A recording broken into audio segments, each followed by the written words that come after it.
एक दिन महाप्रभु जगन्नाथ जी बैठे थे तो भगवान के परम भक्त श्री माधवदास जी पहुंचे भीतर, दर्शन कर रहे थे। तो भक्त तो पहचान जाते हैं कि ठाकुर जी का मुख मुरझा रहा है, थोड़े उदास लग रहे हैं। माधवदास जी बोले, जय जय, आज आप इतने उदास क्यों लग रहे हैं? इतने संकट कष्ट में आप क्यों हैं? जगन्नाथ जी बोले, हमारा मन नहीं लग रहा। बोले, क्यों नहीं लग रहा? बोले, हम पूरी उड़ीसा में विराजमान तो हो गए, खूब बढ़िया चकाचक यहां पे पाते हैं दाल भात महाप्रसाद, लेकिन बचपन में जो हम लीला करते थे वो सब यहां नहीं कर पा रहे। बोले, क्या नहीं हो रहा? बोले, चोरी नहीं कर पा रहे, हम चोरी करने का मन हो रहा। माधवदास जी बोले, धीरे बोलो, जगन्नाथ बोलते हैं लोग आपको। क्या बोलते हैं? जगन्नाथ। पूरे विश्व की रक्षा करने वाले को जगन्नाथ कहते हैं। नाथ का मतलब रक्षक। और आप जो यहां पे ऐसी अभी चोरी वोरी करने की बात कर रहे हो। ठाकुर जी बोले, भले ही हमारा नाम जगन्नाथ हो गया, ऊपर स्वभाव कैसे छूटे? स्वभाव तो वही है हमारा। बहुत मन हो रहा है चोरी करने का। माधवदास जी बोले, तो फिर चले जाइए, क्यों, किसने रोका आपको? कर आओ चोरी। ठाकुर जी बोले, वो भी तो बात है, अकेले आनंद नहीं आता है, एक आध दो लोग हों साथ में तो सुख मिलता है। माधवदास जी बोले, बगल में सुभद्रा जी और ये बलभद्र जी हैं, इनको ले जाओ। बोले, रहने दो, फिर तो हम ऐसे ठीक हैं। क्यों? बोले, इनको लेकर के जाऊंगा तो फिर एक तो मुझसे खुद ही नहीं संभाला जाता अपने आप को, इनको क्या संभालूंगा फिर मैं? और बलराम जी हमारे वैसे क्रोधी हैं, चोरी में अगर पकड़े गए तो सीधा सर धर से अलग ही कर देंगे, उसका हत्या और हो जाएगी। और बल्कि बलराम जी तो ऐसे हैं, मैंने अगर इनसे कह दी कि चोरी करने जाना है तो पहले तो मुझे ही चार सुनाएंगे, और नेक शर्म ना आवे, इतना बड़ो है गो, भगवान बन गो, सब तो आके प्रणाम करें, फिर वो चोरी करनो ना छोड़ रहो, चार तो मुझे सुनाएंगे। और फिर उसके बाद चोरी करने का मन बना भी दूंगा तो बलभद्र जी बड़ देव हैं, इनको बड़े देवता माना जाता है। ये जगन्नाथ जी यहाँ पे कहते हैं कि जगन्नाथ जी अगर कोई काम पूरा नहीं कर रहे हो तो बलभद्र जी से कह दो, और ऐसा कह के कह दो कि जगन्नाथ जी देख लो हमारी सुन नहीं रहे, हे दाऊ दादा देख लो ये हमारी बात मान नहीं रहे, आपका काम उसी समय हो जाएगा। वो बड़े देव हैं। बोले, अगर मैंने इनसे कह दी कि मुझे चोरी करनी है तो बलराम जी पूरी जगन्नाथपुरी को बुला लेंगे और सबसे कहेंगे, हमारो लाला चोरी करने आएगा, व्यवस्था करो। ऐसी चोरी की क्या, फिर हमको सुख तो मिलेगा नहीं। बेचारे वहां जहां हम चोरी करने जाएंगे सब बेचारे कहें, लाला चोरी कर लो, आ जाओ हमारे घर, आ जाओ चोरी कर लो। दाऊ दादा के हल से इतना डरेंगे सब, हमको सुख नहीं मिलेगा। माधवदास जी बोले, तो फिर अब चोर कहां से लाऊं आपके लिए? किसको लेके आऊं? किसके साथ जाओगे चोरी करने? तो जगन्नाथ जी मंद मंद मुस्का के बोले, तुम बढ़िया हो, तुम चलो, तुम साथ दो तो हम कर लेंगे। माधवदास जी बोले, वयोवृद्ध शरीर है मेरा, शमशान बस कुछ ही दिन दूर रह गया है मुझसे, हाथ पांव में लकड़ियां, ये हाथ कांपते हैं, पैर कांपते हैं, क्या वयोवृद्ध बूढ़े आदमी के संग क्या चोरी करोगे आप? ठाकुर जी बोले, वो सब हम करवा लेंगे, तुम बस हाँ कर दो। माधवदास जी बोले, नियम तो बता दो, हमने कभी चोरी करी नहीं, हमको पता नहीं है। तो जगन्नाथ जी बोले, सबसे पहला नियम। बोले, क्या?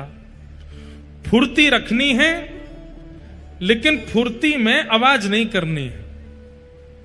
मतलब गति तो तेज हो, पर जैसे हम चलते हैं तो हमारे पैरों की आवाज आती है, हाथों की आवाज आती है, कपड़ों की आवाज आती है, आवाज नहीं आनी चाहिए। फुर्ती भी हो और आवाज ना हो, पहला नियम। और दूसरी बात, पलके नहीं झपकनी, नेत्र खोल कर रखने, कान खोल के रखने, ध्यान रखना कहीं से कोई आ नहीं जाए। बोले, अच्छा, और कोई नियम? बोले, ये दो तुम निभा लेना, बाकी मैं संभाल लूंगा, चलो। माधवदास जी बोले, कहां जाएंगे चोरी करने? कौन गोपी, यहां कौन गोपी के यहां जाओगे? बोले, गोपी भोपी के यहां नहीं जाएंगे। तो बोले, ये जो राजा हैं जगन्नाथपुरी के, इनके बगीचा में खूब सुंदर सुंदर कटहल होते हैं, और देखो ये हम हमारे लिए भोग लगाने भेजते नहीं है, हमको कटहल खाने का मन कर रहा है, कटहल की चोरी करके आएंगे। माधवदास जी बोले इतना सब कुछ करने की क्या आवश्यकता है, हम राजा जी को पत्र भेज देते हैं, कठेल भिजवा देंगे, कल कठेल ही कठेल पाना, आप चोरी करने का। अरे माधवदास फिर तुम वही बात कर रहे हो, तुम कठेल मंगाओ, चलो कह दो राजा से कल एक कठेल भेजे। कठेल आया, बोले अब इसकी सब्जी बनाओ, सब्जी बनाओ, अब हमने पाली अब तुम पाओ, वो पाली। बोले अब स्वाद मिल गया, बोले हाँ अब तुम चोरी वाले कठेल का स्वाद देखना, इससे दुगना होगा। अब ये जो सुख मिला है ये फीका लगेगा उसके आगे, इसलिए अब चोरी करने चलो। माधवदास जी बोले ठीक है। तो बोले मैं रात में मेरे को सिंह द्वार पे मिल जाना। वो सिंह द्वार पे नहीं, दक्षिण द्वार पे मिलना। सिंह द्वार पे तो सब खड़े रहते हैं, रात में सोने नहीं देते, बैठ जाते हैं वहां पे, कई भक्त रात भर नाम कीर्तन करते हैं, सबको पता चल जाएगा मैं निकला हूं। दक्षिण द्वार पे मिलना। दक्षिण द्वार पे माधवदास जी बाहर प्रतीक्षा कर रहे हैं। रात्रि में ठाकुर जी आए, चुपचाप छोटे से लाला बन गए, बड़े बड़े नेत्र हैं, कारे ठाकुर जी, और सुंदर एक पोशाक अपनी ऐसी धारण करके आए, आंख ही आंख दिख रही है बस। माधवदास जी ने अपने कंधा पे बैठा लिया और यहां दोनों हाथ रख करके श्री जगन्नाथ जी जा रहे हैं चोरी करने। राजा के बगीचा में पहुंचे, कहां हैं? बोले देखो वो सामने कटहल का पेड़ है, वहां चलो। पहुंच गए बगीचा में, अंदर जाकर के जगन्नाथ जी उतर गए नीचे। ठाकुर जी बोले अब ऊपर चढ़ना पड़ेगा, ऊपर से कटहल तोड़नी पड़ेगी। तो माधवदास जी बोले कौन से पेड़ पर चढ़ना? अरे धीरे बोलो, कोई सुन लेगा, हम तुमसे पहले ही बोले धीरे बोलना, क्या चिल्ला रहे हो?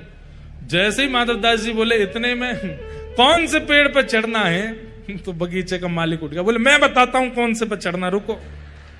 डंडा लेकर के आया, कहां हो तुम?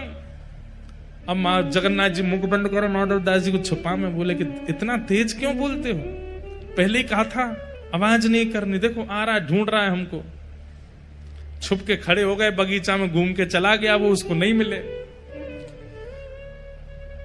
माधवदास जी बोले अब क्या करना है?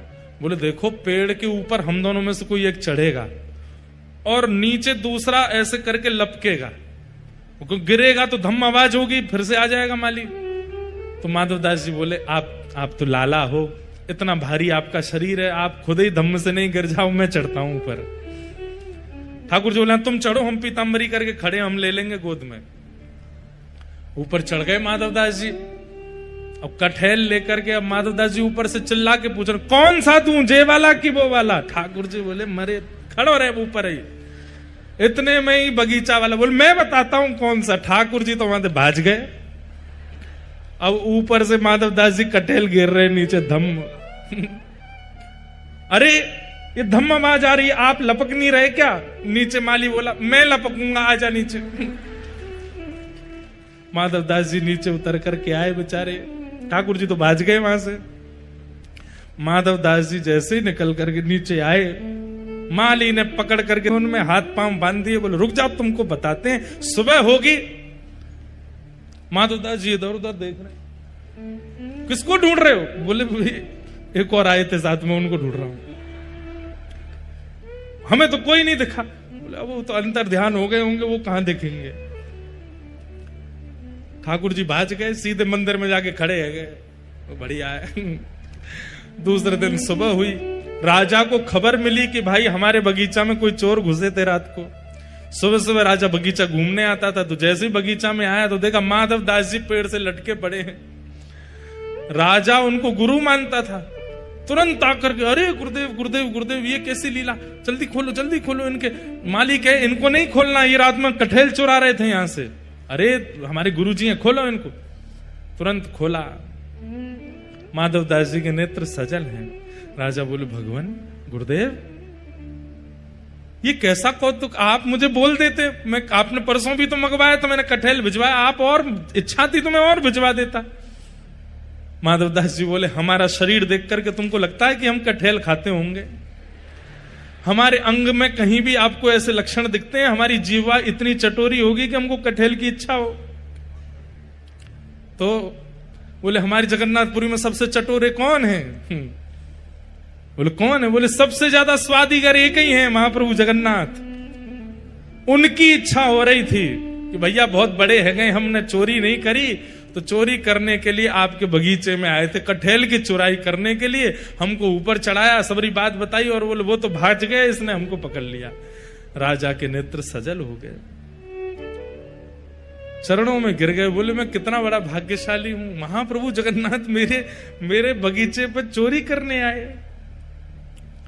और उसी दिन पूरा बगीचा महाप्रभु जगन्नाथ जी के ही नाम कर दिया। बोले अब ये महाप्रभु जी का ही है, अभी हमारा नहीं है, अब यहां जो भी सामग्री सब महाप्रभु जी की। माधवदास जी बेचारे स्नान ध्यान करके निकले, समुद्र प्रणाम करने जाते थे रोज भोर में। जैसे ही समुद्र प्रणाम करने गए, सोई दूर देखा कालिया ठाकुर ऐसे ऐसे चलते आ रहे हैं। माधवदास जी बोले बहुत बढ़िया, भाज गए थे रात को? बोले हम तो नहीं भाजे, तुम चिल्ला क्यों रहे थे ऊपर पेड़ पे से? तो बोले तो तुम्हारी इच्छा पूरी हो गई, चोरी करनी है, चोरी करनी है, एक कटहल हाथ नहीं पड़ा आपके। बोले अब क्या करें? बोले चिंता नहीं करो, आप तो भाज गए थे, पर हम देखो रात में पिटे बंधे पूरा बगीचा आपके नाम करवा के आ गए, लो अब जाओ खूब प्रेम से कटहल पाओ। ठाकुर जी बोले माधव मन की मन में ही रह गई। बोले क्या चोरी भाई? नहीं। बोले तुम्हारे हाथ जोड़े हैं, तुम खुद ही देख लेना कब करनी है। तो आज भी जगन्नाथ महाप्रभु की इच्छा पूरी भई नहीं है चोरी करवे की। है कोई अगर तो करो ऐसी व्यवस्था कि कभी महाप्रभु जी आवे और चोरी कर ले जाएं आपके घर से कछु।